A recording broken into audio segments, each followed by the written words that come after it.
mess. Anything knows between us ain't no mess. Welcome guys to today's class on practical physics. In today's video, we want to see how to solve different questions from different experiments we have in practical physics. Yes, please and please, if you are new to my channel, please help promote my channel. Please, I'm begging, help promote my channel by clicking subscribe, by sharing to your friends, encourage them to watch my videos, like my videos, subscribe. Yes, that is the only thing you will do for me. I appreciate. I will keep posting many videos for you that will help you in your academy. Yes, so we'll be seeing different experiments in physics and different questions that can come out from there. Question solving here is no longer experiment, so to speak, maybe how to get the readings and plot your graph. No, we want to see how to solve some small cunning questions that they can give to us. Yes, thank you for being my students, for having following me, for sharing my video, for all your impacts on my channel, even those that have been gifting me. Yes, I appreciate you all. Yes. Okay, let's go to what we have for today. This video will talk about so many questions. So we'll be taking the questions one after the other. We have one. This is coming from convex lens experiment. A set of values of object distance U and image distance V were obtained for a convex lens as U in centimeter 10, 20, 30, 40, 50 and V in centimeter 30, 40, 50, 60, 70 respectively. If a graph of 1 over V against 1 over U would be plotted, the coordinates of the centroid of the graph would be what? What is the meaning of U when we come to convex lens experiment? We'll call it image, we'll call it object distance, please. Then we'll call this V image distance. So they have given us the object distances and the what? Image distances. Now, what does it mean by coordinates of the centroid? In so many of the videos we have uploaded on our channel, I said that when you are plotting a straight line graph of 1 over V, 1 over U, what is the unit? Per centimeter. Per centimeter. This line of best fit, before you draw it, you must get the centroid. Centroid means this is your 1 over V and this is 1 over U. Okay, the first V is 30. 1 over V means 1 over 30. You use your calculator, 1 over 30. You have it to be 0.033. You write 0.033. That is 1 over 30. You check 1 over 40.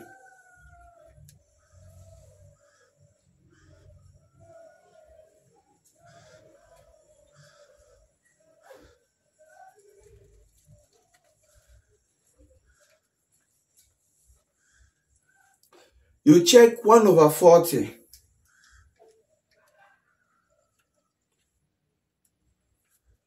(0.025).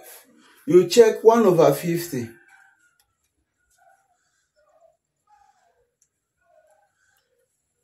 (0.020). You check 1 over 60.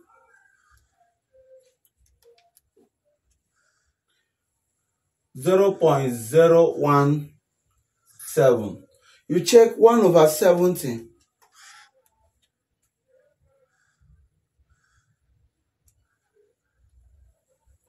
0.014. We are done. Just use your calculator, get the inverses of this V. That is 1 over V. Then come to 1 over U. 1 over 10 is 0.100. 1 over 20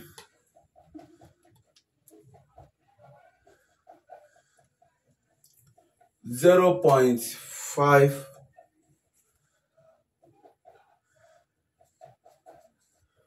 1/40, 1/30,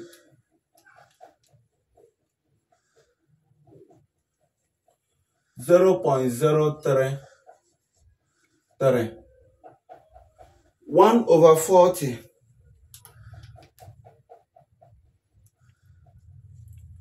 0.025, 1/50,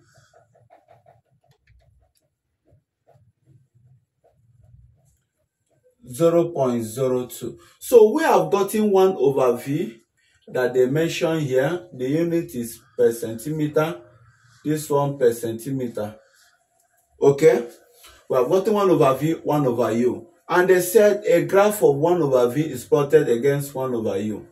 If you are plotting this graph, you must get the mean or the average of these two parameters. All these readings, get their average.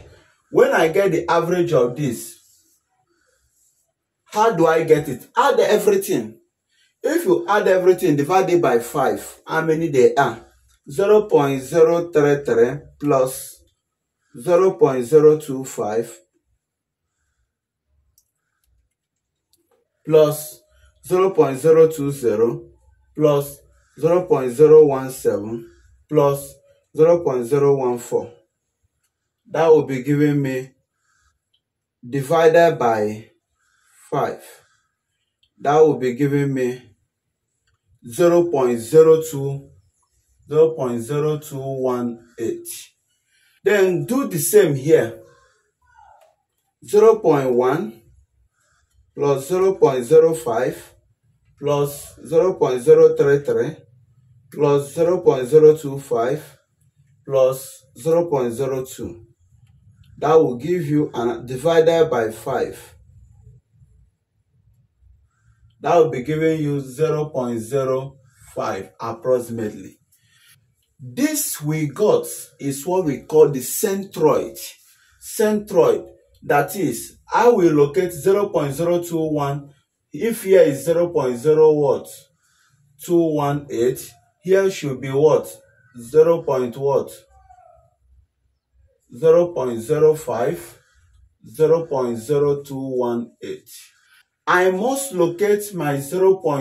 This intersection, I must locate it before drawing this line of best fit.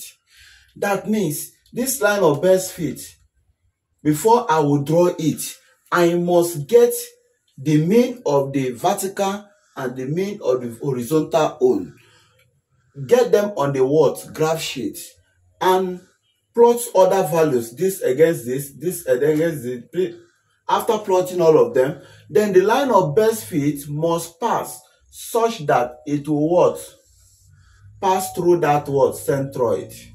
If the line of best fit didn't pass through this centroid, that is the intersection of this and this, the meeting point of this and this, if this line of best fit didn't pass through here, we will say that the line of best fit you got is wrong.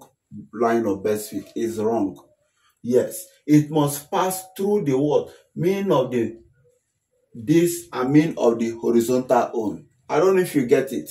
So they said, what is the coordinates of the centroid? This is the centroid. The coordinate is 0.02 and 0.05. That is option D.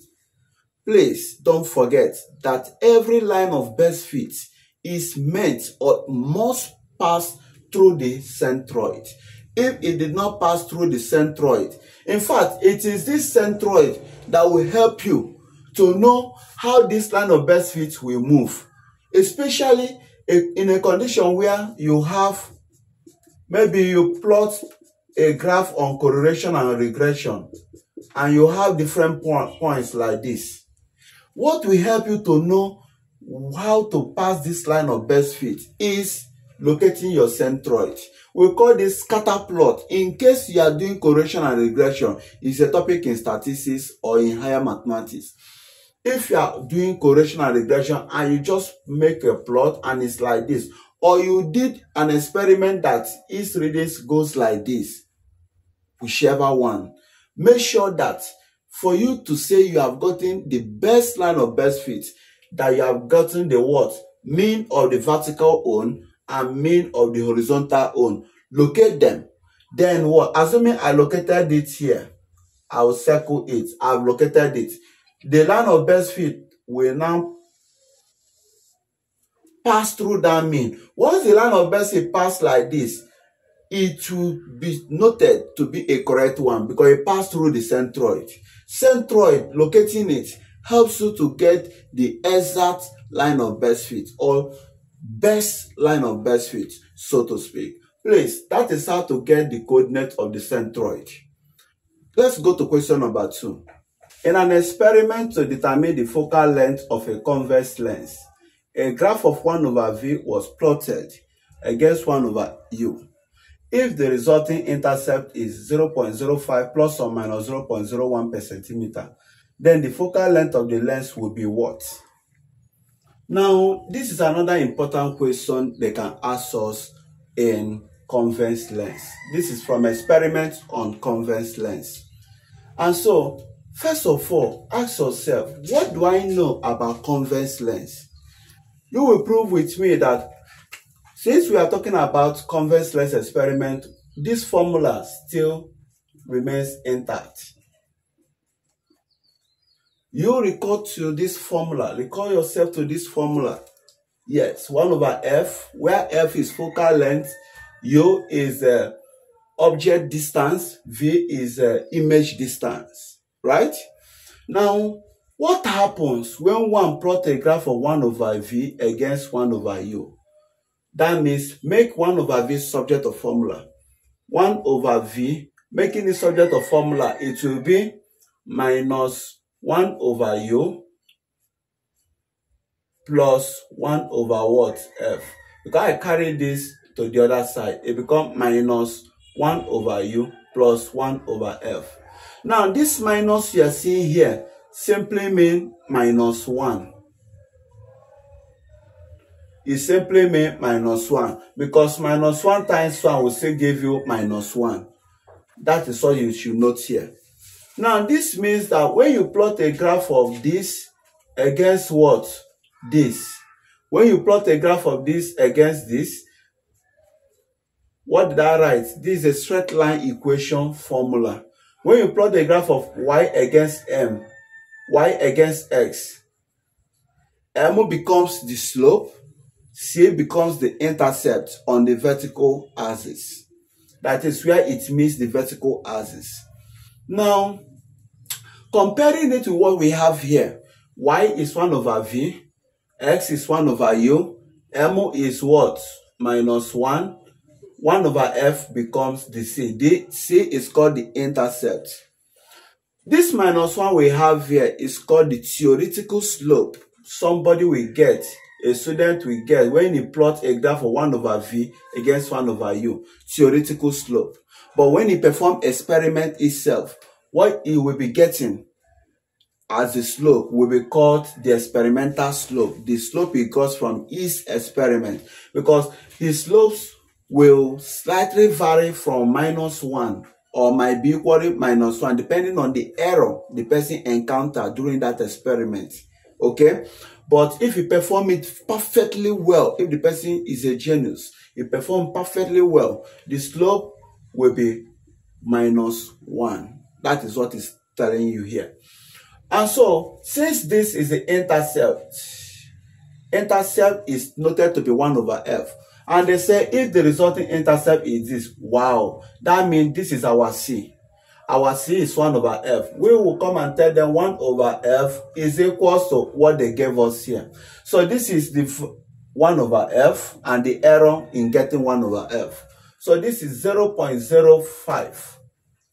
0.05. That is our 1 over f. You see now, 1 over f is what you have here. That is why the unit is 0.0. That is why the unit is per centimeter here. Because 1 over something. That is why it is per centimeter. Okay. Then, I will tell them now, to get my f will be equals to, I will invert this. What is the inverse of 0.05? That is 20 what? Centimeter. I've gotten my focal length. Now, what is the error in getting the intercept? They say 0.01. Then we need to use this error in getting the intercept to get the error in getting this focal length. We have gotten the focal length, but what error of the focal length do we have? We don't know. We cannot just write it 20 because here they gave you error in getting the intercept. So we need to get the error in getting the word focal length. So we will tell them that since 1 over f is equals to the intercept c.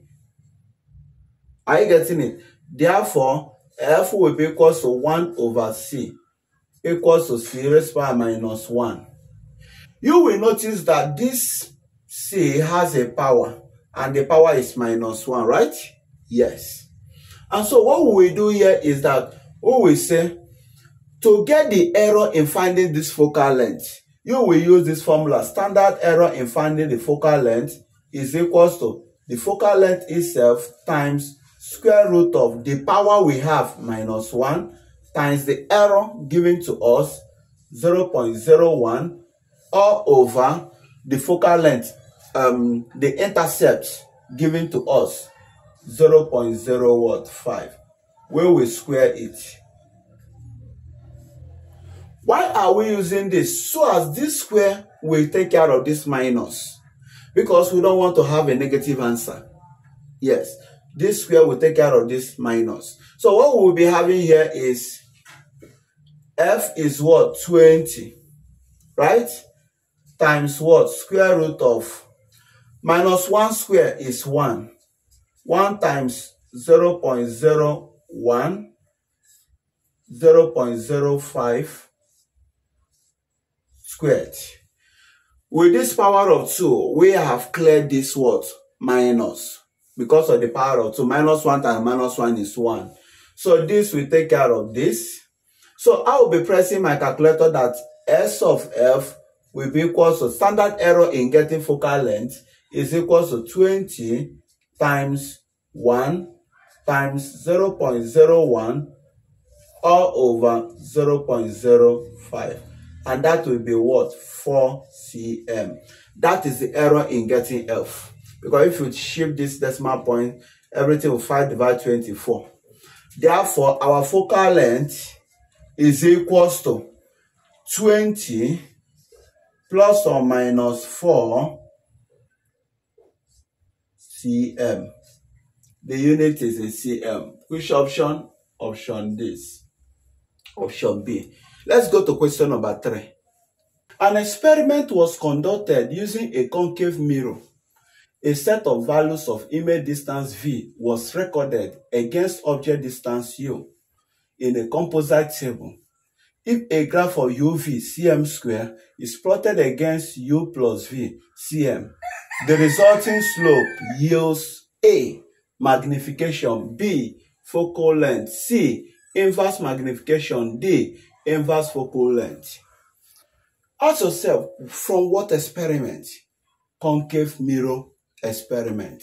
Yes. What formula do we know in that experiment? 1 over this equals to 1 over this plus 1 over v. Ask yourself, how can I get this graph that is being plotted? Okay, let me look for LCM. LCM of this is UV. This divide this U. U divides UV, V times this, V, plus V divide this, U times this, U. We have gotten the slope. Now, V plus U is the same thing as U plus V. Why do we say that? Addition of two numbers is said to be commutative. Commutative. Look at what we mean. 2 plus 3 is equal to 3 plus 2. Addition of two numbers are said to be what? Commutative. That is, they will give you the same answer, 5. That means, therefore, V plus U is the same thing as U plus V. I hope you understood it. So, I can now change here to be what? U plus V. Because of commutative property of two numbers. Now, of sum of two numbers. Now, after gotten this, How can we arrange this so that UV is now what? To be plotted against this.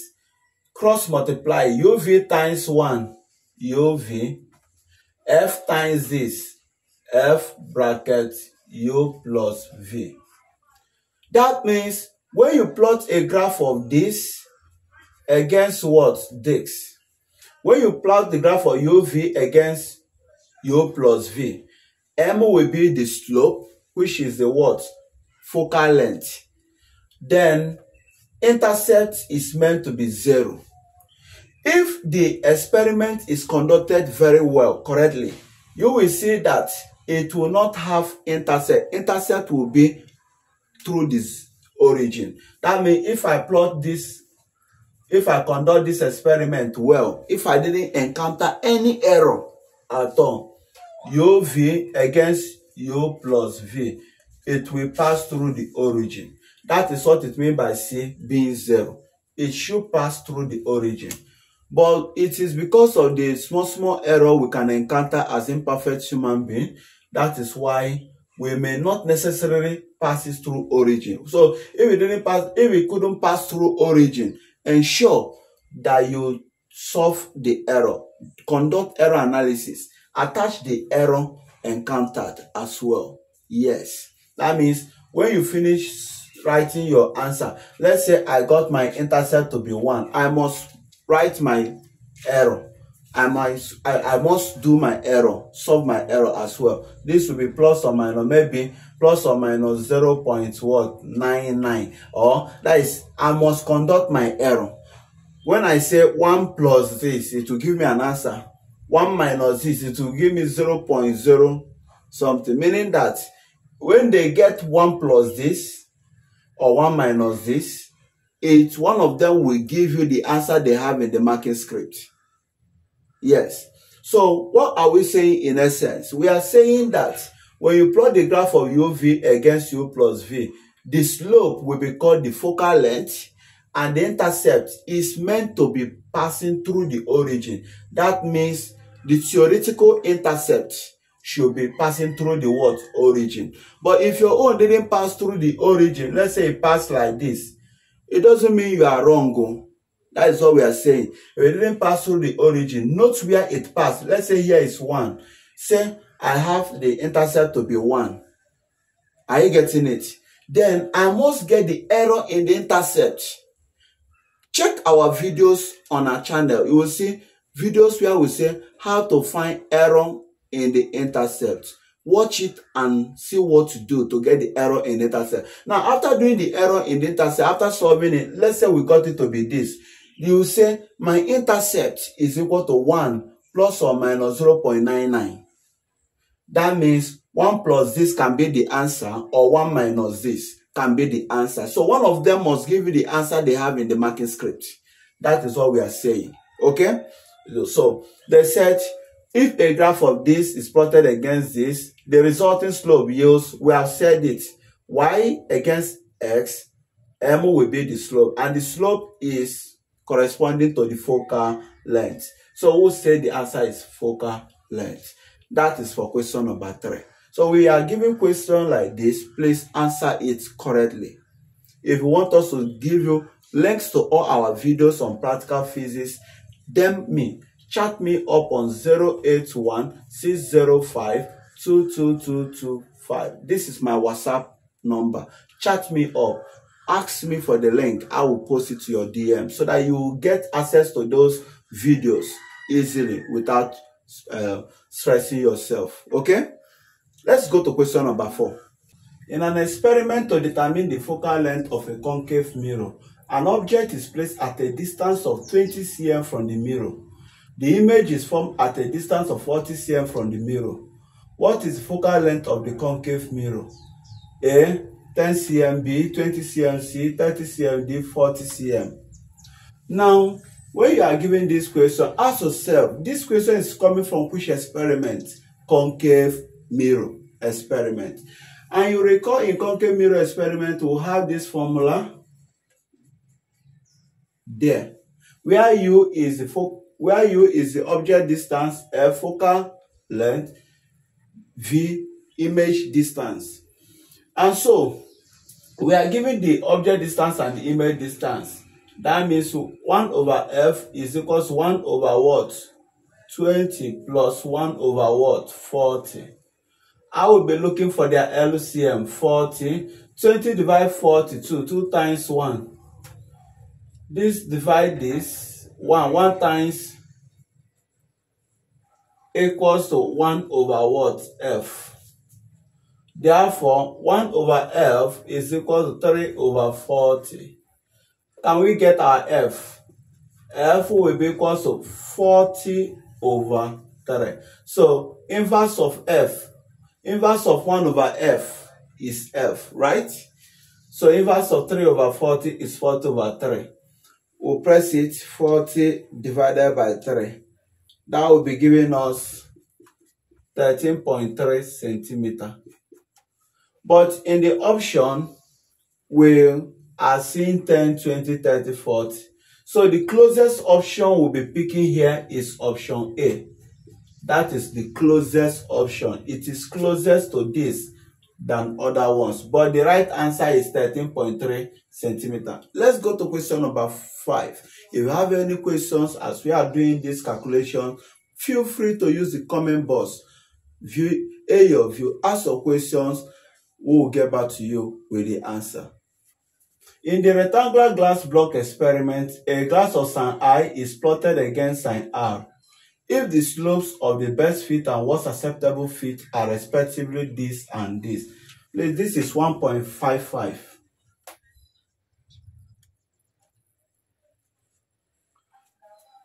1.55. And 1.60 respectively. Then the refractive index will be what? And we are given options. How do you solve this question? This question is from the rectangular glass block experiment. Now, we have given the slope of best fit and worst fit. Best fit slope is equals to 1.55. Please note that, very important. Then, error in slope. Error in slope. That is what they were attaching to these answers. All these are called the error. But how do we get the error? Error in slope, when you are given the best fit slope and worst fit slope, is equal to modulus of best fit slope minus worst fit slope. Modulus of it means that the answer should be positive. Okay, this minus this. What is our best fit slope? 1.55 minus, what is our worst fit slope? 1.60. So you use your calculator. 1.55 minus 1.6. That will be giving you 0.05. 0.05. I will be having minus 0.05. Now, modulus of minus 0.05 means forget about this minus and write 0.05 to be the answer. So, what is the refractive index? Refractive index will be the best fit slope plus or minus error in slope, which is 0.05. That is the answer. The best fit slope is what you use, not the worst fit slope. Let's go to question number 6. The simple thermometer frequently encountered in the laboratory has a smallest scale calibration of 1 degree Celsius. Which of the following readings illustrate the correct precision of the thermometer? And we are given the options. Now, I want to tell you that this value they gave to us here is called the reading accuracy of that thermometer. That means the smallest unit you can get, the smallest value you can get from that thermometer is 1 degree Celsius.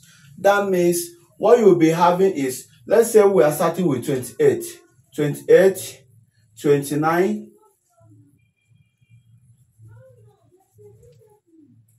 28, 29, 30, 31. It goes this way. Difference between them is just 1. The least you can get is 1. 28, 29, 30, 31. You can't get 28.1, 28.2, 28.3 because they didn't tell you that the reading or the smallest is 0.1. So because they say 1 degree, it means it goes by 28, 29, 30, 31, and so on. 31, 32, 33. Are you getting it? So the answer should be 28 plus or minus 1 degree Celsius. So it is going by nearest whole number, no decimal. Nearest whole number, because the smallest unit or the smallest reading they gave us that you can get is 1 degree Celsius. That is nearest whole number. If they say that here is 2 degree, it means 28 plus or minus 2 degrees Celsius. We don't have anything 0, 0, no. You only have nearest whole number reading in this.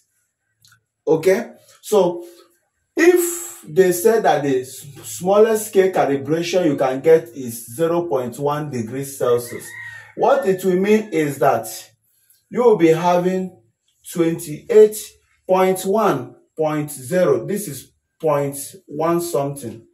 28.0. 28.0 plus or minus 0.1 degrees Celsius. If they said that the smallest scale calibration is 0.1 degrees Celsius, we'll be having this. But if they say that the smallest scale calibration is 0.01 degrees Celsius, we'll be writing 28.00 accordingly. So we'll be having this plus or minus 0.01 degrees Celsius. That means I can get 28.1, 28.01, I can get those values because of what we have here.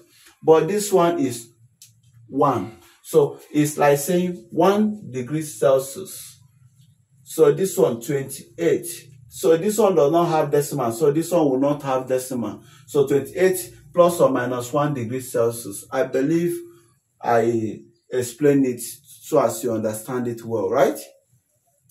Then question number 7 said, why do you stir the water in the calorimeter while performing the experiment on heat? When you have experiment on heat, yes, you notice that if you do not stir the water in the calorimeter, if you didn't stir it, the heat will concentrate on a particular point. So why we stir it is so as to distribute that heat in that water, so as to distribute it uniformly, so as we'll be able to get the accurate final temperature of that water. So if we didn't stir it, we will not be able to get the accurate final or resultant temperature of the water. The heat will just go to one point and concentrate and will not be able to circulate. So with the stirrer, we'll be able to stir it so as to distribute it to go around the whole part of the water. So I will be getting the resultant temperature of the water accurately. So I believe you understand the explanation. So in a simple way, why do you stir the water in the calorimeter while performing the experiment on heat? This is so as to distribute the heat in water uniformly, so as to be able to get the resultant temperature of the water accurately. Okay? So that is number 7. We'll go to question number 8. In an electricity experiment, a potential difference of 10 plus or minus 1 volts is applied to a piece of wire and a current of 5.0 plus or minus 0.5 amps flows. What will be the experimental value of the resistance of the wire? A, B, C, and D. As you are looking at this question, ask yourself, what experiment is it coming from? From electricity experiment. In electricity, we were told about Ohm's law, that it stated that V is equal to IR. V is voltage or potential difference. I is current, and R is effective resistance of the resistors given to us. From here, what we have that R is equal to V over I. Now the option is in 1 decimal place. What is the what? V. Look at the V given to you, the potential difference, and look at the I. we'll be saying 10 over 5 equals to 2.0 watts ohms. Can you see? Now, we have gotten the effective resistance of the resistors. Okay? We want to get the error. What is the value of the error encountered while getting this effective resistance of this resistor? R. Now, that is what you are seeing in these options, plus or minus. That means the error. To get it, ask yourself, this arrow means V raised to power 1, I coming up, I raised to power of minus 1. Now, because this I is having negative, we will use this to find the what? The error in the effective resistance of the resistor. We'll call the standard error of what? Getting effective resistance of the resistor. And this is equals to, you say the arrow gotten times square root of, what is the power of this? 1 times, what is the error? 1 all over, what is the voltage itself? 10. We'll square it. Plus, we'll come to this minus 1 times this one 0.5 all over what? 5. Look at it, the 5. We'll square it. So when we compute this, we'll be getting the error, the standard error of getting what? Effective resistance of the resistor. Now, this gave us 2 times square root of, this divide this 0.1 watts squared plus minus 0.1 watts squared, because this cancel this 0.1. You use your calculator, square root of bracket 0.1 squared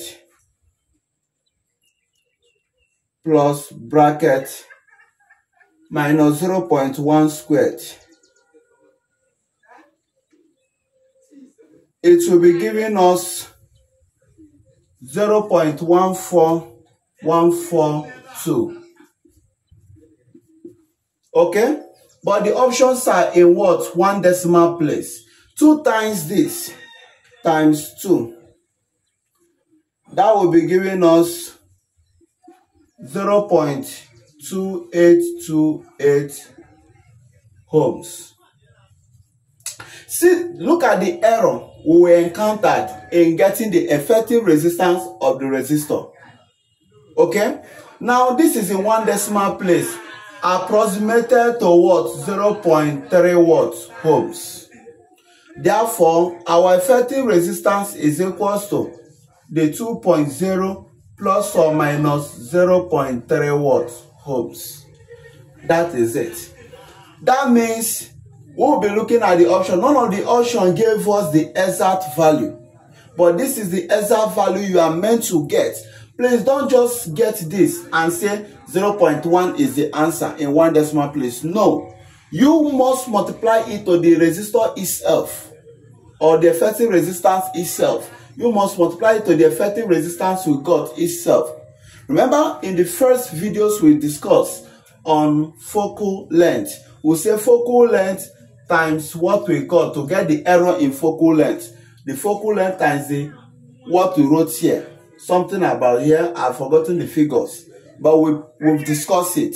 We don't just discuss this and say that is the error. No, you multiply with F to get the exact. That one we got 20 plus or minus 4 cm. That is what I mean. The one we got this to be the answer. Okay? Yes. But this, you have to also do it that same way. You don't just do this and say the answer is 0.1. No, you compute it. But looking at this option, based on this is the answer, in exam, they have to solve this word to tell you that this is the answer. But if you are having this, the closest answer that will sort out this is option B. 0.2, 0.3 minus 0.1 is 0.2. 0.4 minus 0.3 is 0.1. So 0.3 is closest to 0.4 than 0.1. So we'll be taking this to be the answer. We are taking this to be the answer in the sense of that this is closest to this. Not that this is the exact answer. Look at the exact answer here in case you want to see how it is being solved. Let's go to question number 9. If the best and worst acceptable slopes obtained from the graph of current I against voltage V are respectively 0.5 amps per volt and 0.7 amps per volt, find the experimental value of the resistance R in the experiment. And these options were given to us. Now, if you are given a question like this, ask yourself, what experiment are we talking about? It is electricity. Yes, because we are talking about current and voltage here. Voltage is also known as potential difference, right? Now, we remember Ohm's law that V equals to what? I R. That means if you are to plot graph of I against V, it means make I subject to formula. You divide by R, divide by R. I am now making I subject to formula because we plotted a graph of current against voltage here. And so you'll be having I equals to 1 over R times what? V. Yes, because V over R means 1 over R times V. That means when you plot a graph of current against voltage, the slope will be equal to 1 over R. Yes, from Y equals to MS plus C. So the slope will be equal to 1 over R. This is what we plotted. When you plot Y against X, it's setting an I against V. M will become 1 over R. And the intercept will be 0. That is theoretical intercept. The one we got from what? From theory. So if you do the experiment very well and you are 100% accurate, the intercept will be 0, that it will be passing through the origin. Yes, but if it didn't pass through the origin, try to get the error encountered while solving for the intercept, as I said in the question before now, right? Okay, so the slope will be 1 over R. That means from the graph of this, that means the best and worst acceptable slope means that this is 1 over R and this is 1 over R. This is best slopes, or the best 1 over R, and this is the worst 1 over R. And so I will be having it that 1 over R is equal to the best one, and also 1 over R is equal to the worst one. Right? Yes. Now, to get the experimental resistance of the resistors in the experiment, you make R to be inverted 1 over 0.5. That will be giving you 2.0. That means I've deleted 2 options. I'm now working for the remaining 2 options. 2.0 watts ohms. Okay? Then I'll also do for this one. This is for the best. Then for the one of worst, R for the worst fit is equals to 1 over 0.7. 1 over 0.7, 1 divided by 0.7 will be giving us 1.43. Equals to 1.43 watts ohms approximately. Okay, so because this is in 1 decimal place, this 2.0 is 1 decimal place, approximating this to 1 decimal place will be equal to 1.4 watts ohms. So we have gotten our best resistor and the worst ohm. Now, how do we get the error encountered? You say the error encountered, error in getting resistor here, because we got this from what? Slopes. Because we got this from slopes, and they didn't give you the maximum error or the standard error. That one we used to write plus or minus, plus or minus. Because we got this from slope, we will say the error in getting the best whole minus the one of the worst, and we get the modulus of it in case if it is negative. The best minus the worst, take the modulus of it in case it is what? Negative. So 2.0 minus 1.4, that will be giving you 0.6 what? Ohms. That means our final answer will be 2.0 plus or minus 0.6 ohms. Okay? That is the answer. You look at the option. Obviously, the option C and D is what we are targeting on. Option C cannot be the answer. It is option what? D. That is closest to the option. Yes. That is why we are bringing these options this way, is for you to see that in some questions given to you, it's not a more that everything will be verbatim. The examiner might make small mistake, and so when you get something, try to what? Look at the closest options. Yes, when they mark it, they will realize that, wow, they didn't give the exact value, and so they will take care of it. Okay? Yes. So that is the answer to the word question. Show your working, and your working ends your mark. We'll go to question number 10. If the resistor R in an experiment has a marking as 470 ohms, 10%, the true value of its resistance is, they gave you option. This is very simple. Get the 10% of 470. 10% of 470. 10% means 10 over 100 times 470, right? We will cancel. That will be giving you 47 ohm.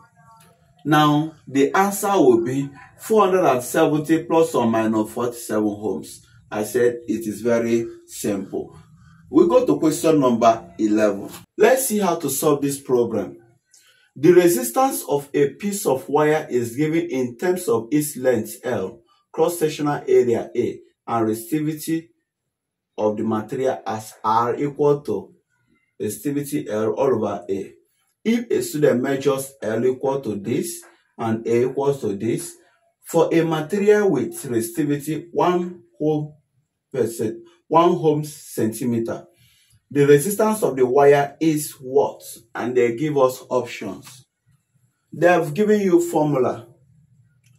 First of all, use this formula because they have shown that the question is coming from resistivity, resistance of a material, resistivity of a material.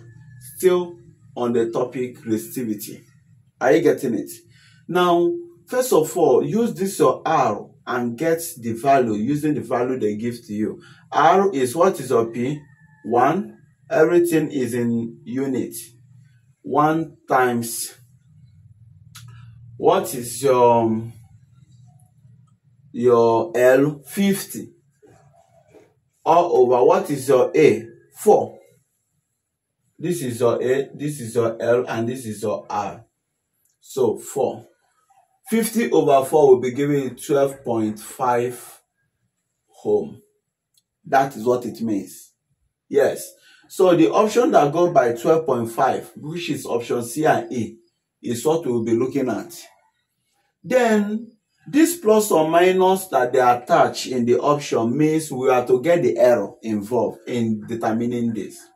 But remember that this R given to us to be resistivity L over A, that the resistivity, the error for that resistivity is not given to us. That means the resistivity is not measured with a measuring instrument. And so, we will cancel it. We will just write this equals to what? We will cancel it because it is not measurable from a measuring instrument. So, we don't have its maximum error or the reading accuracy we can get while measuring it. So, we'll be having that R is equal to L A raised to power minus 1. This coming up. That means error in getting what? R. The error in getting R using standard error in getting what? Resistance is equals to the resistance times square root of, this is power of 1. 1 times, what is the error? 0.1 all over what? What is the L? 50. Yes, you square it plus minus 1 times what is the error? 0.4 all over what? 4 all what? Squared. Once we get this, we'll multiply by R. So we'll be having R to be 12.5 times square root of, let's sort out this. We have 0.1 divided by 50. Then we square it. We'll be having 4 times 10 raised to power minus 6 plus, we sort out this. 0.4 divided by 4, that is 0.1. 0.1 all raised to the power of 2. All raised to the power of 2. That is for this one. So 0.1 squared is 0.01. So this one will be giving us 0.01.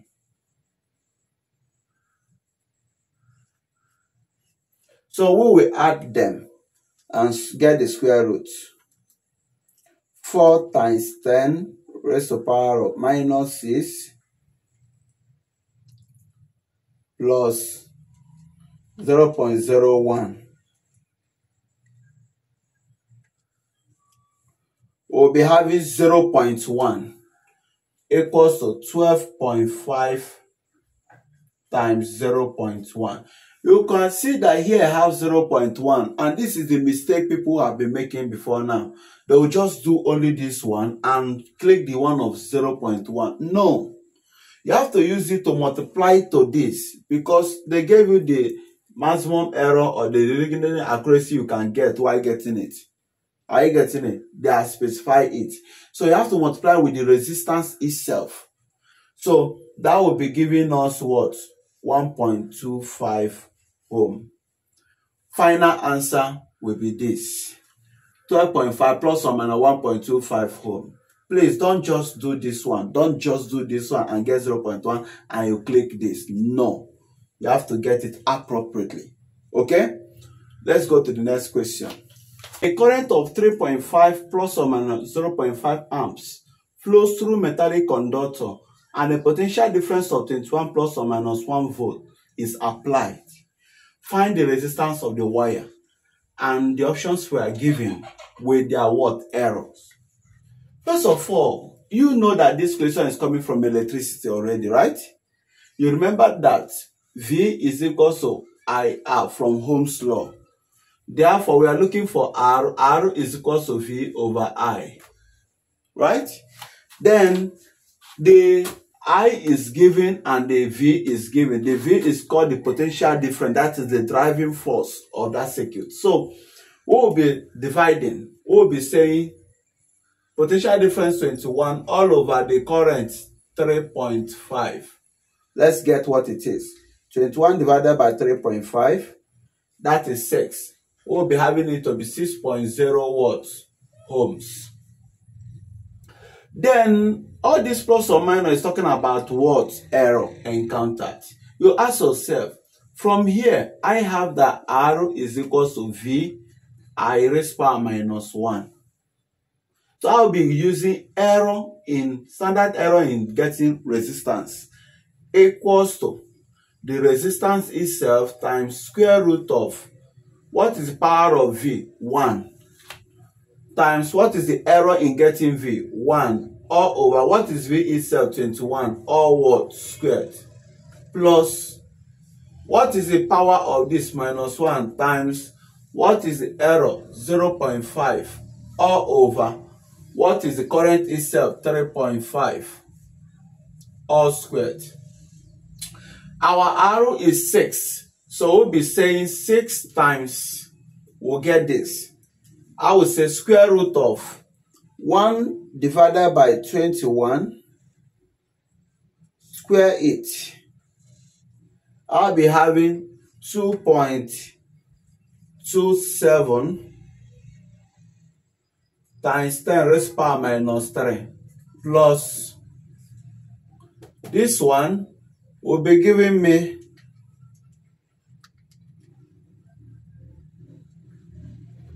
square it,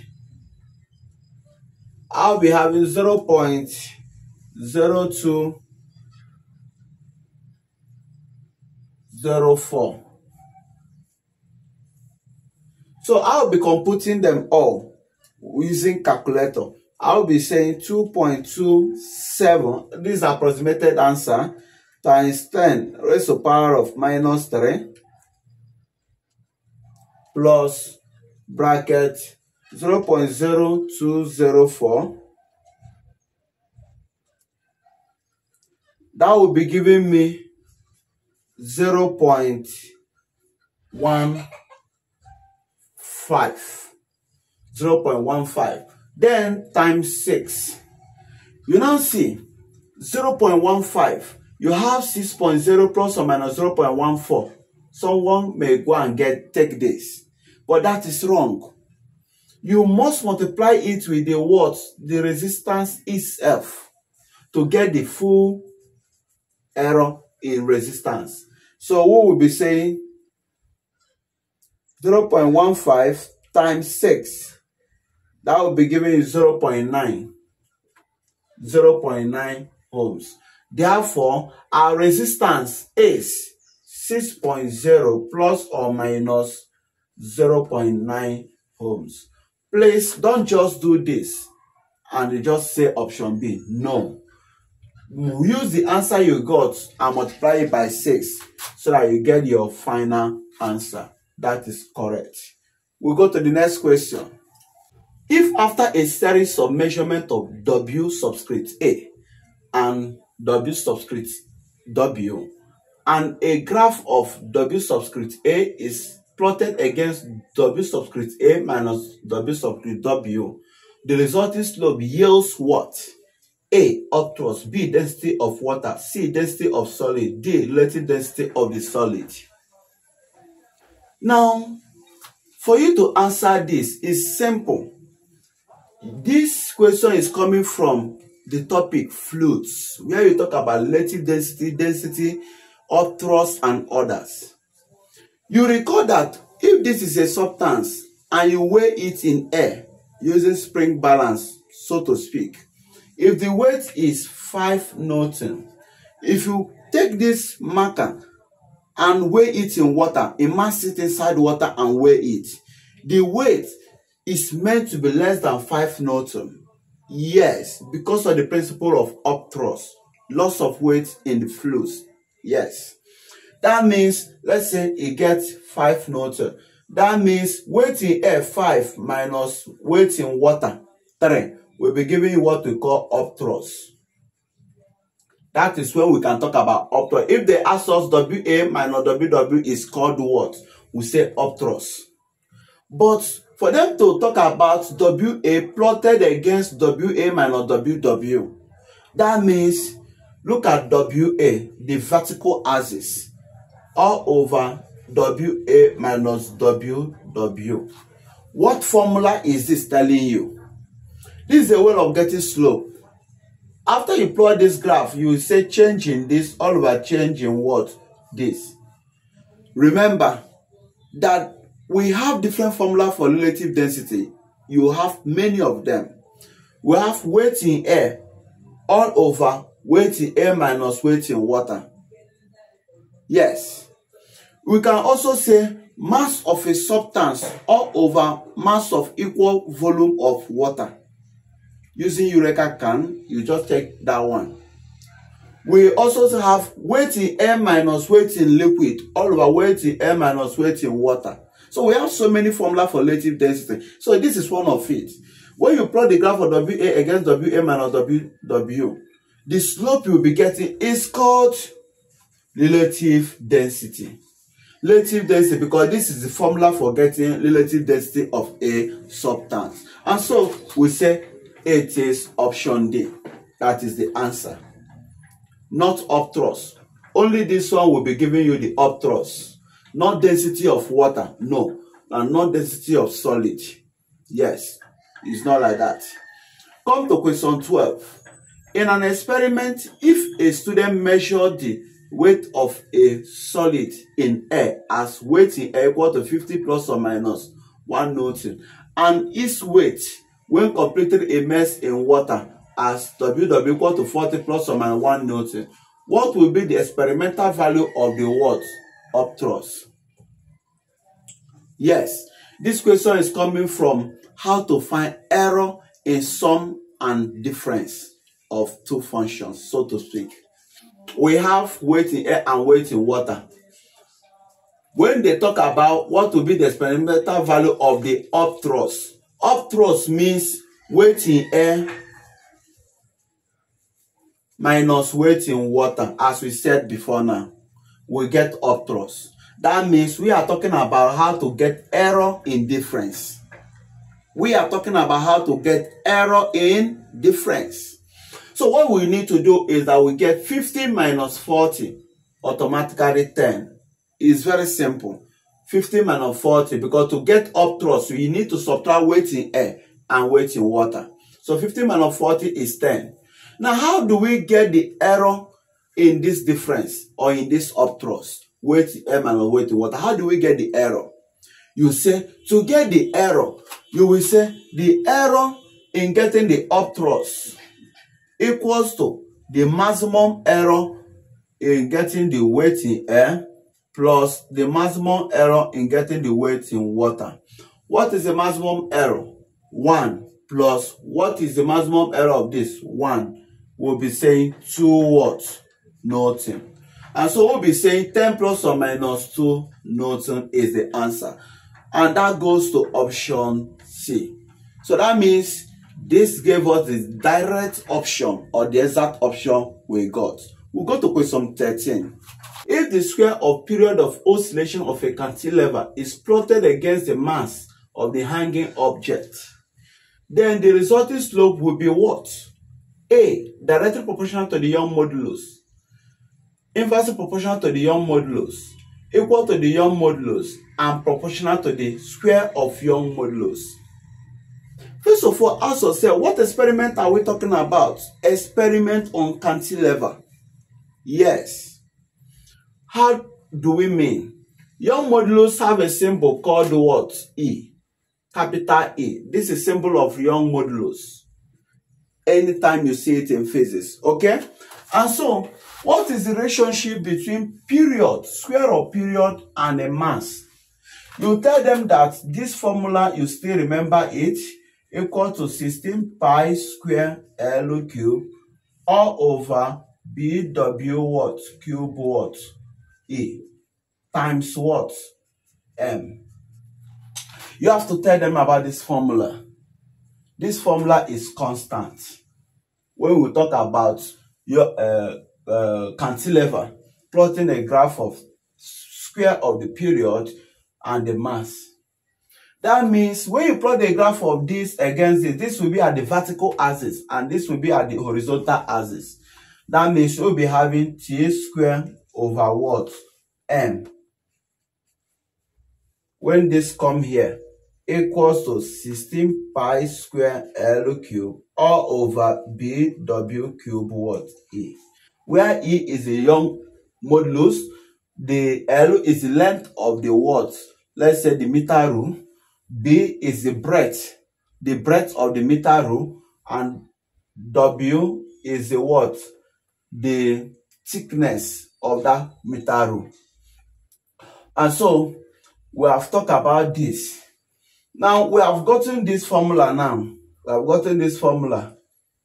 We now say, okay, this over this will be giving you the slope. The slope. Are you getting it? And that is what we are talking about. How is this slope related to E? We will tell them that this slope is inversely proportional because the E is at the down. We say the slope is equal 1 over E. Okay? Bracket 1 over what? E. Where K means every other thing that is not E. So K is constant. K bracket 1 over E. So slope is inversely proportional to what? The Young modulus, so to speak. So we'll be taking the options to be what? This. option B. We go to question 14. From experiment or cantilever, what quantities are to be plotted to enable a determination of Young modulus? And we are given options. Now, if you want to solve this, what you have to do is ask yourself, what is the relationship between the Y and the M, which is the mass? You tell them that Y is equal to mg(L)³ all over, you say all over 4ebd³. You see, this is the breadth, and Y, this is the thickness. Are you getting it? So the whole of this will now be called a constant. The whole of this will now become a constant. Are you getting it? Where you will say Y is equal to the whole of this K times M. That means when you plot the graph of Y against M, this will be called your slope. It is from this your slope, that is your K, that you will now use to get your E, because G is constant to be 9.8 or 10 approximately meter per second square, depending on the units given to you. L is the length of the what? Meter rule. B is the breadth. The breadth, that is distance from the breadth of it. Then this is the thickness of the what? The meter rule. So you package it. That means in this question, we plot the graph of Y against M, not this other option that we are giving to us, Y against M. That is the correct one. We pick option D as it is. If you want to see more about this experiment, cantilever and bending moment, please just type Chidon's Daniel. Type Chidon's Daniel, then you type experiment on what? Cantilever. You will see the video pop up. Chidon's Daniel experiment on cantilever, or Chidon's Daniel experiment on bending moment. You will see it. If you are not able to get the video, if you are finding it difficult to get the video, send me a message on my WhatsApp contact so that you will get the video. Okay? Send me a message on this WhatsApp. I will send you the link so that you watch for yourself. Yes. We'll go to the next question. Question number 15. A rectangular board is measured with a scale having accuracy of 0.2 cm. The length and breadth are measured at 5.4 cm and 18.4 cm respectively. Find the percentage error of the area calculated. This is another new question. How do we find the percentage error of the area calculated? It has a formula. But before then, they say having accuracy of 0.2 cm. That means that the reading accuracy of the measuring instrument used to get the length and the breadth is 0.2. The maximum error you will get when you use a measuring instrument to get the length and the breadth will be 0.2 cm. See what we mean? It means that the length is given as 35.4 plus and minus 0.2 all in cm. And the breadth is equal to 18.4 plus or minus 0.2 cm. That is what it means. The error you encountered, you package it this way. Then you tell yourself, what is the formula for finding area? Area is equal to length times what? Breadth. What are their powers? 1, 1. Now, to find the percentage error of the area calculated, for the length, you will say 0.2 times the power is 1 all over what? 35.4. Okay? Whatever it gives you times 100 all over 1 plus, you come to the breadth, 0.2 times the power is 1 all over 18.4 times 100 over 1. You get them individually and what? You add up. So we'll be using a calculator. 0.2 .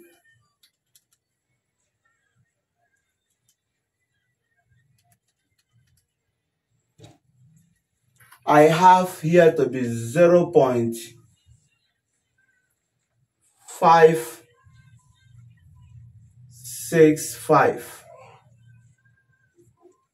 approximately, plus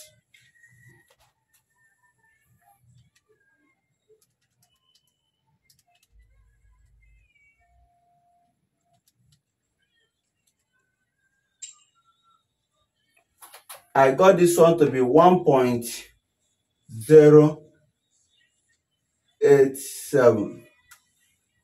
Both are in percent. I will add them all.